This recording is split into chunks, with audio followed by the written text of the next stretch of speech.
What's up, you guys? Welcome to the channel. My name is Alina Smith. I'm a writer and producer for projects like ITZY, Red Velvet, Chang'an, Sunmi, and many others. And on this channel, we discuss all things music production, songwriting, and K-pop especially. So in today's video, I'm going to show you guys how to produce a song like Blackpink. Now, this song was originally written for Lisa from Blackpink, but her label didn't end up taking it, so I released it. But it still has that Blackpink style. So I'm excited to show you guys the production.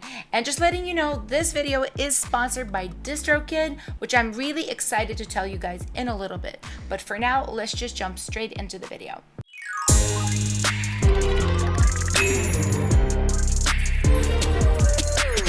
Okie dokie, guys. I think the first thing we should do is get a little taste of the song so we know what we're working with.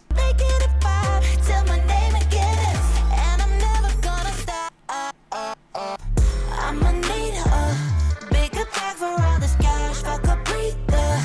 I'ma turn it to a mash, sip my tea hot while it's sleeping in the lag, wanna keep up. Bitch, you better bust it fast. Bust up, I'ma make you. Alright, let's dive in. The first element I want to direct your guys' attention to is this horn right here.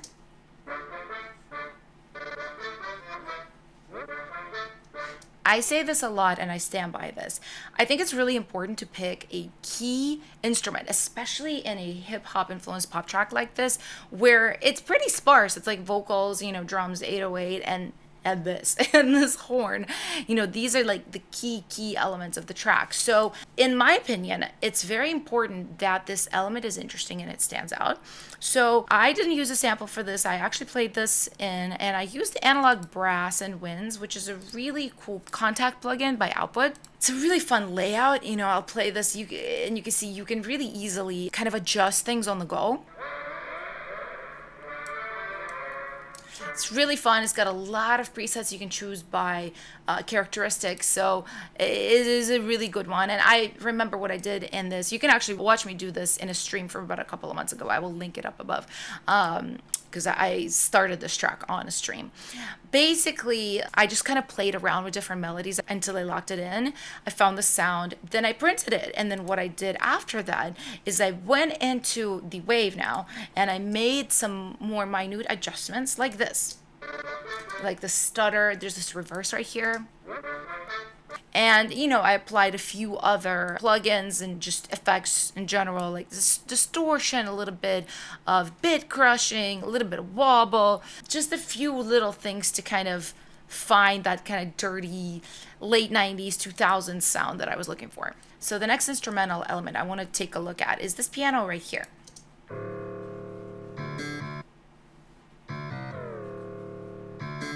So what this piano does is basically doubles what the 808 does. The 808 is exactly the same.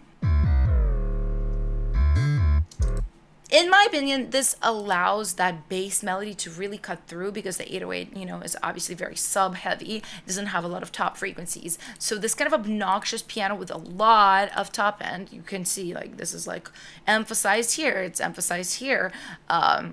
5K range, so it's really poking through the mix, and it's got like a fun nastiness to it that I like, that kind of sells the mood of the song. And I even kept the pitch glide from the 808 on the piano, the vroom. I just thought that was really fun, and I haven't heard that done with a piano, so when I just noticed that from copying, I was like, I'm keeping you. There are a few other tonal elements in the song, not too many in the main parts. As you will hear, it has this very like Blackpink-ish outro at the end, but we'll go over that later because that's almost like an entire song, different song within the song. In the verse, I have this bubble sound. Lesson 1, never listen to a stupid. I do love this type of technique where you take an effect, but you pitch it and create different pitches with it and basically create a melody out of an effect. I find that this is interesting to do because, yeah, you could just take a pluck synth, right, and just play this, but it will sound too clean. And especially for a song like this, I don't like sounds that are too clean. I like things that are like kind of funky. So that's why I did this. So there's one more little sound I wanted to show you guys. This is in the second verse. It's this little ukulele thing. I don't know. I labeled it as a ukulele, but it sounds like a steel drum.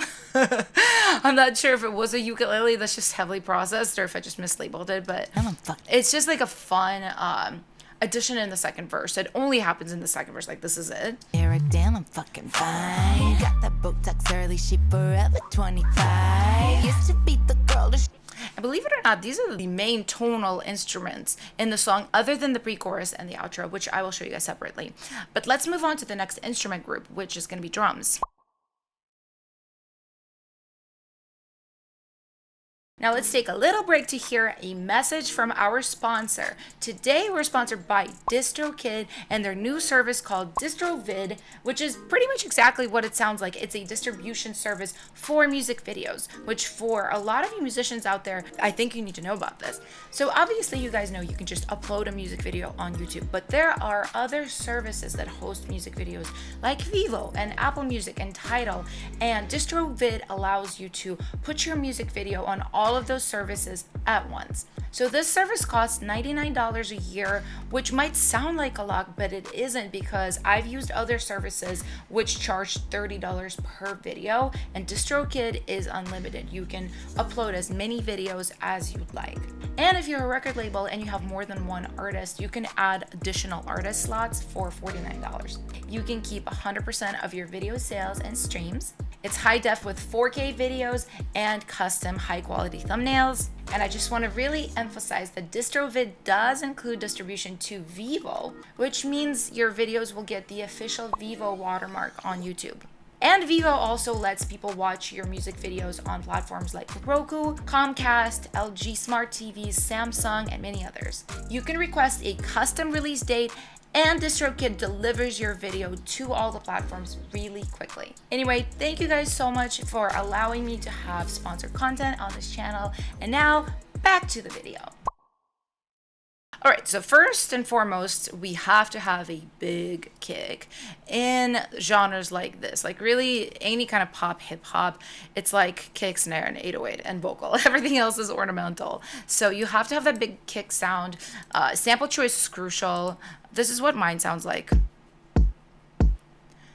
It's got that nice little click at the top, which I really like. And this is interesting because this is actually part of a loop. So usually I just look for a singular kick, but I guess I just really liked it. So I dragged this in. And, you know, this is the beauty of using MIDI as opposed to dragging wave samples in for your drums. You just swap things out. You know, if it stops working for you, easy to replace. A secret weapon that I use a lot for kicks these days is neutron, and you can transient shape a neutron based on the frequency range. You know, here we've got our lows, subs, we've got our lower mids, we've got like everything else up top. But it's really fun how you can design this specifically using this plugin. Like just for example, I'll crank the top frequencies. See how much more of a click we get. And you know, you can affect every frequency range like that. It's really cool. So we got our clap stack here. You guys know I do this a lot. I will stack up claps and snares until I basically like the sound. And then I oftentimes, more often than not, will layer them with almost like an opposing sound. You know, like here I have these dry claps, but I have this wet clap here coming in on the third beat of the second bar. And just adds a lot of dimension. I probably used Valhalla Verb. Yep, I did. I did. Not sponsored. Wanna be, but they won't write me back. No shade, but shade. No tea, but tea. I also have a reverse clap right here, which this is a great technique. Like any kind of reversing of drums just helps create that kind of tension and release feeling. Okay, so we've got fills.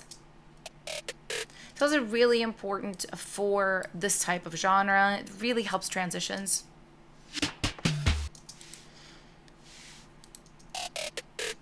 A lot of these, I just found a fill sample that I liked and I sort of just cut it up to be the exact rhythm I wanted. This one I designed by layering things, reversing some bits.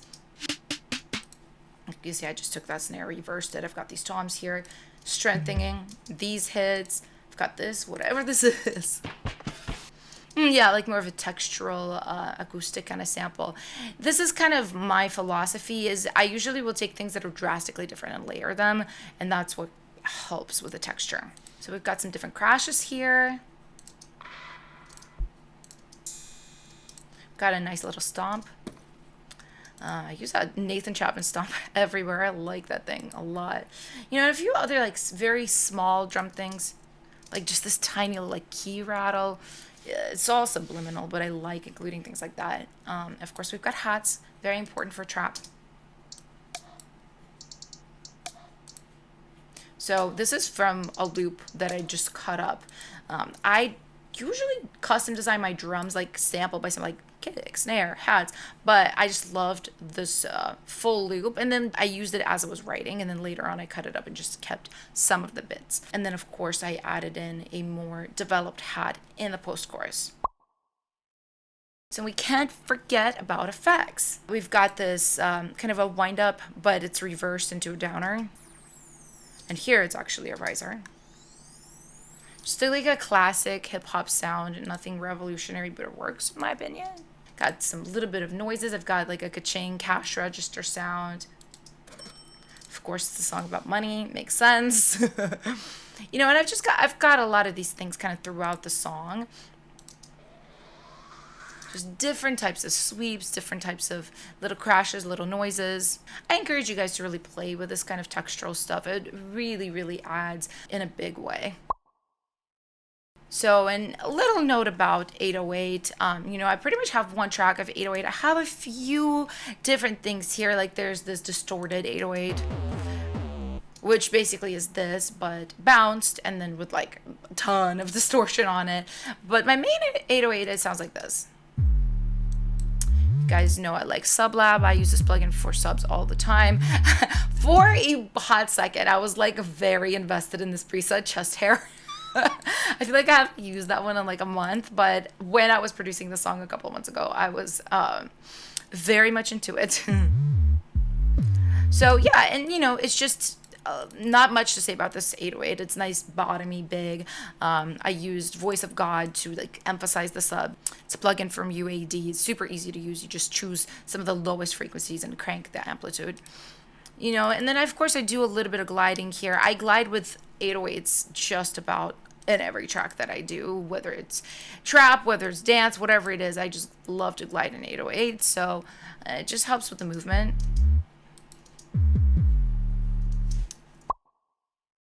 All right, and now I want to show you guys the pre-chorus and the dance section at the end, because it is quite different and it is very K-pop. Watch me making my love every minute, heading straight to the top.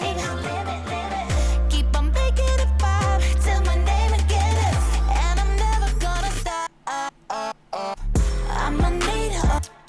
So a quick word, more for beginners. It's very important in these types of songs to have a departure section, right? What I mean is this section, the verse, and this section, the chorus. They're very similar. The top line is different. I'm singing here, I'm rapping here, but as far as the track it's pretty much the same. Like this is a little bit bigger than this. But because of that, we do need a section to depart from that sound to make everything feel like cohesive, right? Because if I take out the section, for example, like let's just do it, you're gonna see this is gonna feel like it just goes on and on and on, and there's no break for the ear. Think you're way too sick to make it wear a mask. I'ma need her.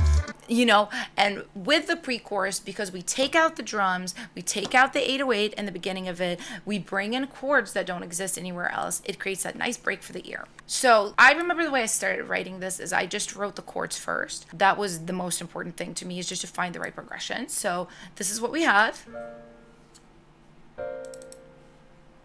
And I like that it's a piano, because there's piano in other parts of the song, so it ties it together.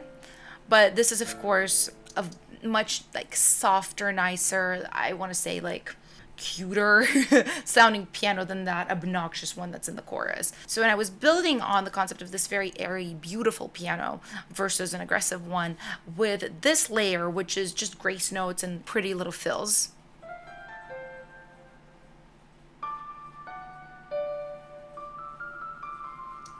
And it's also keyscape, but I'm also using Valhalla verb to kind of add that dimension, and also because I have to use Valhalla verb and everything. It's kind of our joke on this channel. And we also have the slow piano, which is just really helping add a bit more of that processed feel with that glide that the other parts of the song have, just to tie everything together better. We have a plucked string from Analog Strings, which is like a sister program to Analog Brass, which I showed earlier, also by Output. This is very much tucked in the mix. You probably would have to really listen to find it, but again, it adds that texture, that movement, and it is quite verbed out. It sounds like this.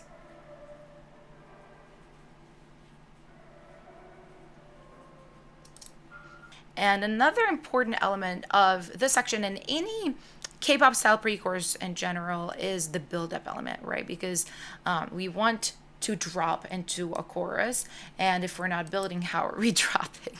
So that's why I have these claps in the pre-chorus. And it's a stack of different samples. Done. So, and I also have a snare build that comes in on the second half of the pre that increases the rhythm that it's played at to kind of help get into things.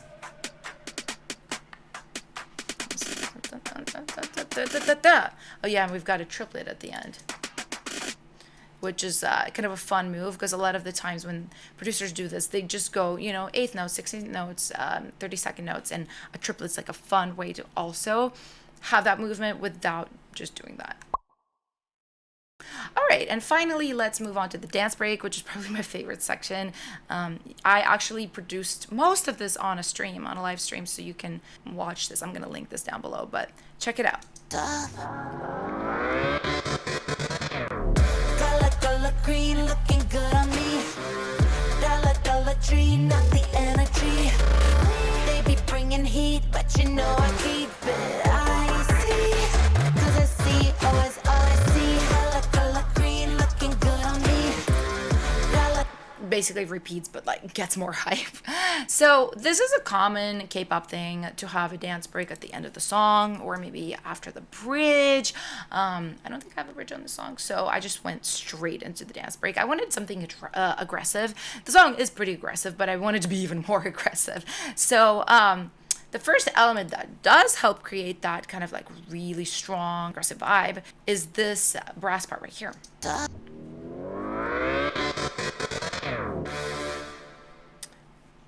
Dun, dun, dun. So this was also created with analog brass, as you can see here. And just like with the main brass part and the other part of the song, I also went in and I reversed things. I cut things up, as you can see here. And I also used EQ to kind of filter in and out of the sound to create more interest in it. And as you can see here, what I'm doing is I'm just doubling this with different octaves, one higher and one lower. And I'm also changing some of the melodies as well to going up, more notation, faster rhythms, just to help out that hype. Anything like this that you will do will need a very strong bass part. I went with another 808. It seemed really fitting. It sounds like this. It is also chest hair. I'm not actually sure why it's on a separate track. It might be processed a little bit differently. Oh, you know why? I will tell you why. I took the distortion out, and I think that was smart because the brass is quite distorted, so it would have been too much. Because the brass has so much rhythm, a lot of this is just hanging on whole notes to create that bass. So of course, kicks are very important, and I'm layering them with some stomps as well here.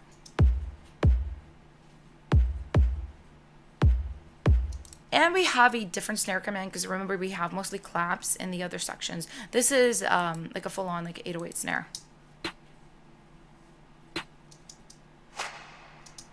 And I do still keep the clap just as an accent coupled with the snare. Good on me. And we've got that nice splash of reverb on it. So we still have a lot of fills here. Some are the same as before and some are brand new. I think with any sections that depart from the main sound of the song, you do want to keep it cohesive. That's why I'm using some of the same sounds, you know, not going full on like it's everything is different. You know, there's a lot of the same elements just to tie everything together. So I also have some orchestral hits and some marching band drums towards the end of it. Just helps the hype. I keep it icy. 'Cause I see, always all I see. So So, and that's pretty much like the brief overview of this track. I didn't touch any of the vocals. Do let me know if you'd like me to make a separate video on that. I feel like that is a video in its own. There's a lot going on with these vocals, so just let me know. Alright guys, and that's pretty much the video. I hope you found this helpful and enjoyed it. As always, feel free to ask questions in the comment box. And if you want to dive deeper and be able to connect not only with me, but my community, I now have a Discord server where there are a lot of K-pop producers and top liners and just fans looking to connect with others with similar interests and possibly collaborate. I will include a link for that down below. And as always, if you guys like this video, please give it a thumbs up. It really helps out. And turn on your post notifications so you don't miss any videos from me. Anyway, I'm gonna go. Hope you have a wonderful day, and I'll see you guys in the next video. Bye for now.